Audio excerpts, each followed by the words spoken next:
Maganda, ito. Meron kasi kami maganda sabihin. Dahil sigurado ko, hindi mag-o-oppose to dalawang to. Dahil meron pa pong libreng ano to. Hindi, meron pa tayong libreng kailangan yung ano, yung city plate po. Ayan, may bayad din po yan, 400. Pero sabi ni Konsehal Maru, meron palang, pwede palang gawin ng paraan. Ano, alisin lang sa ano, i-amend lang ang, ano yan, ano natin, revenue code. Tinuro niya na sa atin pagdating sa revenue code, pwede na po nating Walang malibre. implikasyon sa income natin. Wala raw implikasyon sa income. Kaya pagdating sa Pero sa hindi budget. yung maano masyado. Pagdating sa budget kay ano yan nagtatanong siyempre sa minority para wala nang kokontra yung minority, go din siya. So again po, may additional pa kami, abangan niyo po yan. Ipapasa na rin po namin para libre na po. Libre na po. Yan. Thank you. Simula sa taong 2025, makakaranas ng malaking ginhawa ang mga miyembro ng Tricycle Operators and Drivers Association o TODA sa Pasig City dahil sa ordinansa na ipinasa ng 11 Sangguniang Panglungsod kasama ang lokal na pamahalaan. Sa ilalim ng bagong ordinansa, magiging libre na ang renewal ng prangkisa at ang pagkuha ng plaka para sa kanilang mga tricycle. Naniniwala ang pamahalaan na mababawasan ang bigat sa mga TODA habang natutugunan ang pangangailangan ng kanilang mga pasahero.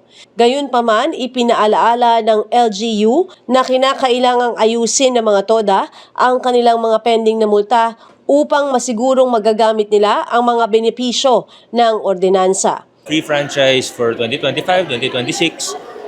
Ito tulong natin sa mga tricycle driver, pati na rin sa mga operator. Dahil nihingan natin sila ng discount eh. Sa totoo, wala naman silang nakukuha ang incentive o ano. Alam naman natin, mahirap ang buhay. Talagang bawat piso sa kita nila, mahalaga. Ano? So ito yung tulong natin sa mga TODA natin. At hindi lang yung prangkisa yung ililibre. Pati yung plate number, gagawin na rin natin. Kasi dati yung plaka nila, parang ang cost nun sa government, mga siguro 200-300 pesos. Pero charge sila dati 500. Sabi ko, kaya naman natin, pataas ng pataas ang income ng city. Tumaas ang revenue natin, umaabot na ng 22 billion pesos ang budget natin. Nagawa natin yun na walang tinaasan. RPT, hindi natin tinaasan.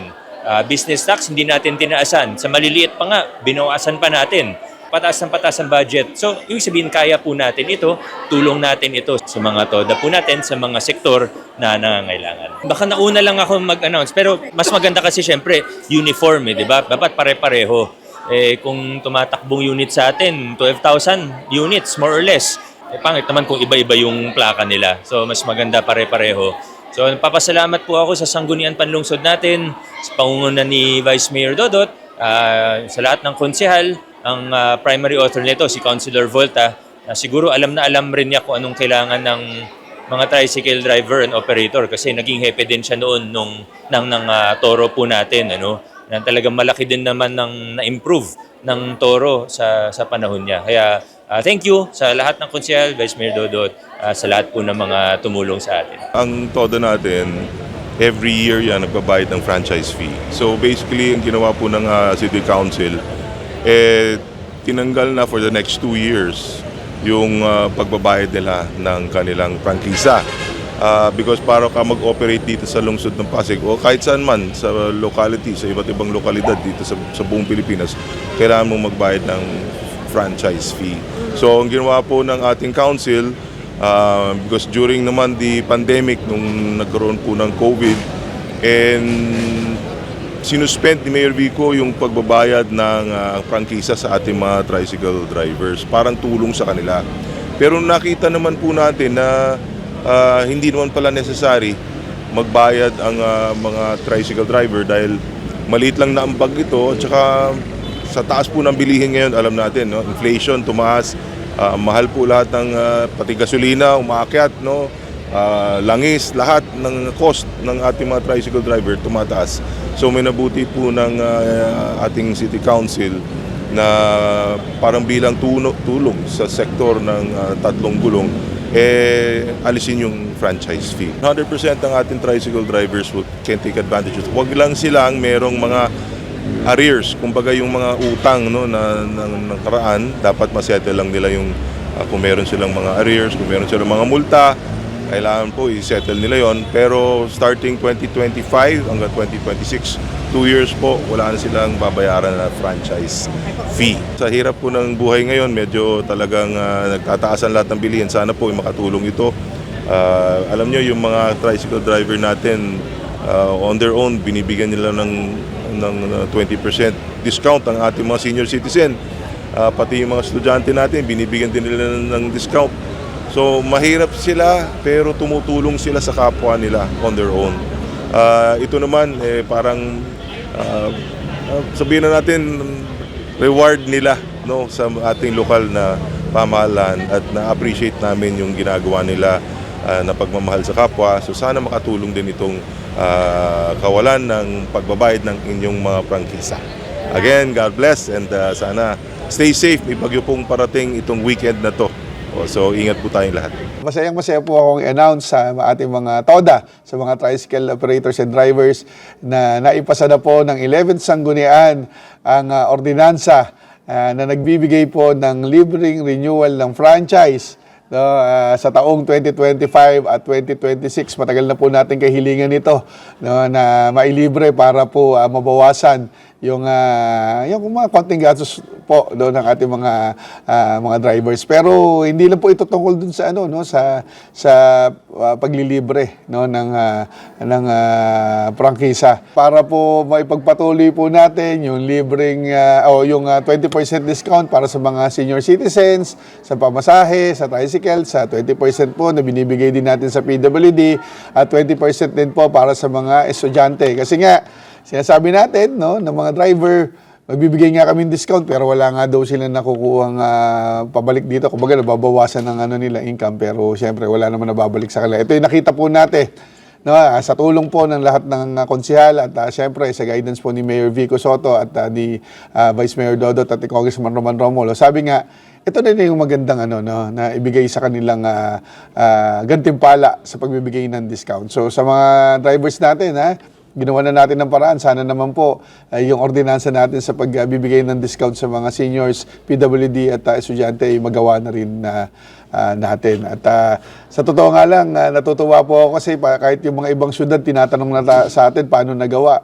Kasi sabi nga nila kung kaya sa Pasig, malamang kayang gawin po sa iba't iba pong mga syudad sa atin. So tayo naman sa Pasig, more than willing po tayo, no, na i-share sa kanila itong ating ginawa para naman hindi lang mga Pasigen yung driver ang makinabang kundi po ang lahat. So, nagpapasalamat din po ako, no, sa lahat ng mga konsehal, no, dahil lahat po sila ay nagboboto ng yes para po dito sa ating ordinansa at lahat po ay nakikiisa sa layuning ito. Siyempre, yung appropriations head po natin, si Consel Maro Martires, siya yung tinanong natin kung kaya ba na mailibre to dahil may epekto po, no, doon sa siyempre sa ating income. Pero sabi niya hindi kailangan pagkakitaan ng mga tricycle driver, bagkus kailangan natin tulungan. Sa ating minority floor leader, Konsehala Angelo, yes din po siya dahil siyempre yung mga senior citizens natin, lalo yung mga kababaihan ay makikinabang din po rito kapag naibigay itong libre, ay magkakaroon din po ng discount din naman. Si Simon Tantoco, thank you very much din kay Konsehal Eric Gonzales, yan, kay Konsehal Pao Santiago, lalo si Konsehal Pao dahil sabi niya yung mga seniors makikinabang din po dito indirectly, no, na makikinabang din po sila, no. Si Konsehal Buboy Agustin, kay Konsehal Kiko, yan, kay Konsehal Reggie na dati rin pong head ng transportation, sabi niya yes na yes din po siya dito basta para sa mga tricycle drivers. Si Konsehal Cory Raimundo, siyempre sabi niya nga para sa mga estudyante. Pagtungkol sa estudyante, yan naman si Tita Cory naman, sabi niya kung mabibigyan nga ng diskwento, okay na okay din siya para mailibre naman ng prangkisa. At si Konsehal Saibel, sila at siyempre pati rin yung natin, SK Fed President, no, na ang tatay niya pala ay tricycle driver din, siyempre kay Kap Ambo rin po. So, at siyempre sa pangunguna ni Vice Mayor Dodot Jaworski, thank you very much, nagawa na po natin to. May binibigay na gas subsidy, minsan galing po yan sa national, minsan galing din po sa atin, pero ang gasolina naman, ilang araw lang, wala na. Hindi po katulad ng libreng prangkisa, mas mababa pa po, makakatipid pa po ang gobyerno dito pag ibinigyan natin libre ito kaysa sa mga subsidy, isang buong taon po nilang magagamit. At ngayon po, 2025 to 2026 po ang libre, kaya po natin ito ginawa muna ng 2 taon para yung may mga delinquencies po, yung mayroon pa pong mga kulang po sa kanilang mga binayad sa mga nakarang taon, isettle po muna nila para pagdating po ng 2027 and beyond ay talagang maisakatuparan na po natin na talagang tuloy-tuloy na po ang libreng prangkisa. Sa lahat po ng mga drivers, ito po na yung ating hinihintay, no? Medyo matagal po natin itong pinag-aralan at finally nakita na po natin ang merito ng pagpapasa po nitong ordinansang to, ang libreng renewal po ng franchise sa taong 2025 at 2026. Again, magagawa po natin to sa hanggang 2027 and beyond, basta kailangan lang po nating ayusin yung mga kailangan pa po nating ayusin. At syempre, may additional na kami habang ini-interview niyo po ako, naririnig po nandito po sa paligid lang natin yung dalawang konsehal, si Konsehal Maro Martres, mamaya makikita niya, I'm sure may insert yan. At ayan, dito kayo. Maganda, ito, meron kasi kami maganda sabihin. Dahil sigurado ko, hindi mag-o-oppose ng dalawang to. Dahil meron pa pong libreng meron pa tayong libreng, kailangan yung city plate po.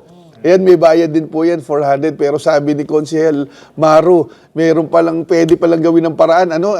Alisin lang sa i-amend lang ang, revenue code. Tinuro niya na sa atin pagdating sa revenue code, pwede na po nating malibre. Wala implikasyon sa income na. Wala raw implikasyon sa income. Kaya pagdating sa budget. Pagdating sa budget kay nagtatanong siyempre sa minority para wala nang kokontra yung minority, go din siya. So again po, may additional pa kami, abangan nyo po yan. Ipapasa na rin po namin para libre na po. Libre na po. Yan. Thank you. Nagkaroon ho kami ng ordinansa. Nakakapasa lang ho para sa mga TODA patungkol sa prangkisa ng lahat ng mga tricycle operators. Ito ho ay libre na as long as po hindi ho kayo delinquent. Kaya magbibigay ho kami ng panahon para ayusin ninyo yung mga balances ninyo para ho sa mga susunod na taon ay hindi na ho kayo hihingan ng prangkisa. Kaya very good news to sa lahat ng mga tricycle operators. Alam natin sa hirap ng buhay, hindi na rin natin pwedeng maging excuse ang pandemic dahil tayo ay dapat nakaka-move on na. Pero alam rin ho natin kung gaano sila natamaan. Pero alam mo, bukod doon, alam natin yung pinaka-importansya ng bawat tricycle sa isang lungsod. Kaya ito rin ay pagbibigay pugay sa kanila sa lahat ng serbisyo nila. Sabi nga namin, kapalit nito sana isang maliit na hiling mula sa gobyerno.